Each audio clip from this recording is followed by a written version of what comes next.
Second chapter का next topic है CFT crystal field theory. इस सिद्धांत का प्रतिपादन सर्वप्रथम बेथे और वॉन विक ने सर्वप्रथम 1929 और 1932 में किया था।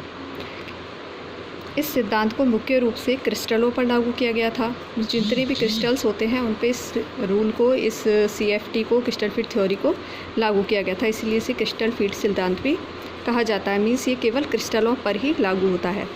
आयनिक क्रिस्टलों के लिए प्रतिपादित किए जाने के कारण इसे क्रिस्टल क्षेत्र सिद्धांत कहा जाता है। केवल आयोनिक क्रिस्टल्स पर लागू होता है जिसमें पॉजिटिव और नेगेटिव सिरे होते हैं। जैसे कि एग्जांपल है A है लिगेंड और B है धातु आयन। ये d ऑर्बिटल्स हैं, ये स्टेट फर्स्ट है, स्टेट सेकंड है, और यहाँ ये दो भागों में बटा हुआ है, स्प्लिट हुआ है। या ये एनर्जी बता रहा है इस अपनी। तो लिगेंड का नेगेटिव सिरा, इसमें क्या होता है, लिगेंड हमने क्या माना है A, तो A का जो नेगेटिव सिरा है वो धातु आयन के करीब आता है। धातु आयन क्या है B, तो लिगेंड का नेगेटिव सिरा धातु आयन के करीब आता है, तो समीप आने के कारण d ऑर्बिटल की एनर्जी बहुत ज़्यादा बढ़ जाती है। नेगेटिव सिरा जब धातु आयन के करीब आता है तो उससे क्या होता है, d ऑर्बिटल की एनर्जी बढ़ जाती है, और जब एनर्जी बढ़ जाती है तो लिगेंड इलेक्ट्रॉन युग्म को प्रतिकर्षित करता है, या जो इलेक्ट्रॉन युग्म होते हैं उनको लिगेंड क्या करता है, प्रतिकर्षित करता है, और प्रतिकर्षित करना स्टार्ट कर देता है। तो d ऑर्बिटल जिससे 5 भागों में डिवाइड हो जाता है, जैसे कि dx/dxz, dy/z, dz² dx² minus y²। ये हम सब जानते ही हैं कि d ऑर्बिटल 5 पार्ट्स में डिवाइड होता है, ठीक है, या 5 ऑर्बिटल्स बनते हैं d में।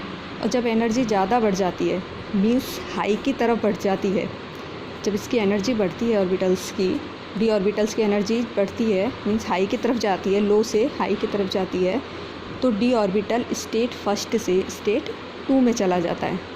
और किसके कारण जाता है, एनर्जी बढ़ने के कारण। तो जैसे जैसे एनर्जी बढ़ती है ये d ऑर्बिटल स्टेट फर्स्ट से स्टेट 2 में चले जाते हैं, और लास्ट स्टेज में, क्योंकि एनर्जी तो लगातार बढ़ती रहती है, तो लास्ट स्टेज में क्या होता है कि ये 2 भागों में टूट जाता है, और क्या बना लेता है, dz² dx² माइनस y² का 2 पार्ट, और दूसरा होता है जो कि 3 पार्ट्स में डिवाइड होता है, dx/dxz और dy/z, ठीक है। इस तरीके से जो 5 d ऑर्बिटल्स हैं ये 2 भागों में डिवाइड हो जाते हैं, 3 और 2 में।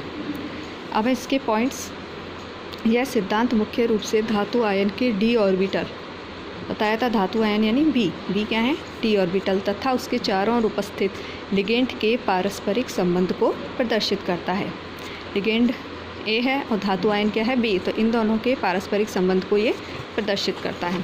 नंबर सेकंड पॉइंट है, धातु आयन के कांटेक्ट में आने के लिए लिगेंडों का नेगेटिव सिरा धातु आयनों की ओर अग्रसर होता है, मैंने बता दिया था अभी यहाँ।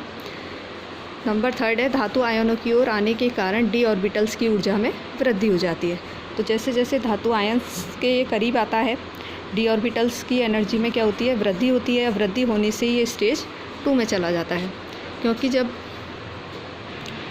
क्योंकि जब लिगेंड आयन के पास आते हैं तो d ऑर्बिटल में उपस्थित इलेक्ट्रॉन को अपनी ओर आकर्षित करने लगते हैं। लिगेंड नेगेटिव है और ये आयन के पास आएंगे तो d ऑर्बिटल में उपस्थित जो इलेक्ट्रॉन है वो अपनी ओर आकर्षित करने लगते हैं। तो ऑर्बिटल में एनर्जी की वृद्धि होने पर वह स्टेट फर्स्ट से स्टेट 2 में चला जाता है, और d कक्षकों का विभाजन हो जाता है, जिसे क्रिस्टल क्षेत्र विभाजन कहते हैं। इस तरीके से स्टेज 2 में आकर यहाँ ये 2 भागों में डिवाइड हो जाता है, जिसे क्रिस्टल क्षेत्र सिद्धांत कहते हैं, CFT थ्योरी कहते हैं। ओके।